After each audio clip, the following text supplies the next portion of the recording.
আচ্ছা, বাংলাদেশে কি গণভোট ছিল? ছিল না। ৭২ সালের সংবিধানে কোনো গণভোট ছিল না। গণভোট আসলো কখন?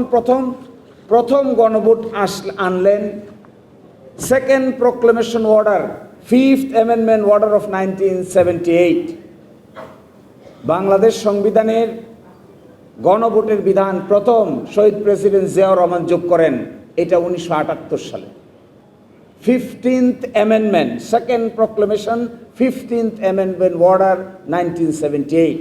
এইটা দিয়ে বললেন বাংলাদেশের সংবিধানের প্রস্তাবনা, অনুচ্ছেদ 8, অনুচ্ছেদ 48, অনুচ্ছেদ 56 এবং অনুচ্ছেদ 142, এগুলো যদি সংশোধন করতে হয় তাহলে 142-এর অধীনে গণভোট ছাড়া সংশোধন করা যাবে না। এটা যোগ করলেন 1978। কিন্তু ইন্টারেস্টিং, বাংলাদেশে প্রথম গণভোট হয়েছে 1977। সংবিধানে আসার আগে 30শে মে 1977 বাংলাদেশের ইতিহাসে প্রথম গণভোট অনুষ্ঠিত হয়।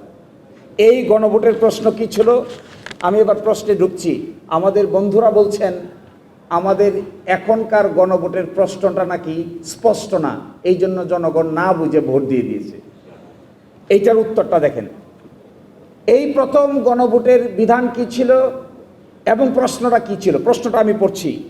রাষ্ট্রপতি major general Ziaur Rahman BU এবং তার অনুসৃত নীতি কর্মপন্থার প্রতি আপনার আস্থা আছে কি? তো নীতি কি? কয়টা নীতি? আমরা কেউ বলতে পারবো যে এই কয়টা নীতি? কেউ বলছেন 19 দফা। জনগণ 19 দফা জানে? এই প্রশ্নটা কি সুস্পষ্ট হইল না অস্পষ্ট হইল? পাঞ্জাবের জগতে একটি বিশ্বস্ত নাম, শাবাব এথনিক ওয়্যার। আমি আবার পড়ি, আপনারা বুঝেন। এগুলো ক্যালকুলেশন, একেবারে ম্যাথমেটিক্সের মতো ক্যালকুলেশন, এগুলো গরম বক্তৃতার ক্যালকুলেশন না। রাষ্ট্রপতি major general Ziaur Rahman BU এবং তাহার অনুসৃত নীতি, দেখেন তো দেখি অনুসৃত নীতি কতগুলা। ও কর্মপন্থার প্রতি আপনার আস্থা আছে কি? কর্মপন্থা কয়টা? অনুসৃত নীতি কয়টা? এই প্রশ্নের কিন্তু উত্তর খুঁজে পাওয়া বড়ই কঠিন। প্রথম গণভোট গেল। দ্বিতীয় গণভোট বাংলাদেশের ইতিহাসে 21শে মার্চ 1985। এরশাদ সাহেব ক্ষমতায় আসলেন। উনি এসে আরেকটা গণভোটের আয়োজন করলেন। এই গণভোটটা কি? এই গণভোটের প্রশ্ন আমি পড়ছি। 1985 সালের গণভোটের প্রশ্ন দেখেন। আপনি কি রাষ্ট্রপতি এরশাদের নীতি সমর্থন করেন এবং আপনি কি চান যে নির্বাচনের মাধ্যমে বেসামরিক সরকার গঠিত না হওয়া পর্যন্ত তিনি এই প্রশাসন চালিয়ে যান? তাহলে প্রথম প্রশ্নটা কি? রাষ্ট্রপতি এরশাদের নীতি সমর্থন করেন?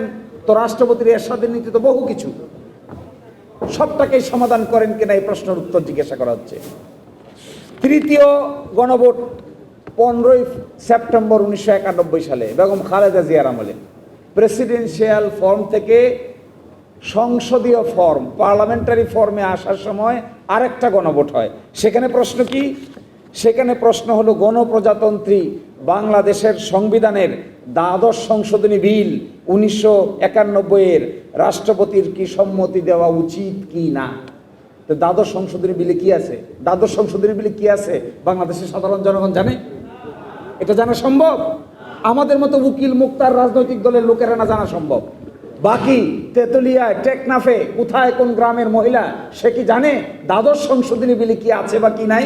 তাহলে প্রথম গণভোটের প্রশ্নটা ভ্যাগ, দ্বিতীয় গণভোটের প্রশ্নটা আরো ভ্যাগ, তৃতীয় গণভোটের প্রশ্নটা আরো স্পষ্ট, চতুর্থ গণভোট হলো যা আমরা করলাম। এইটার প্রশ্নটা দেখেন।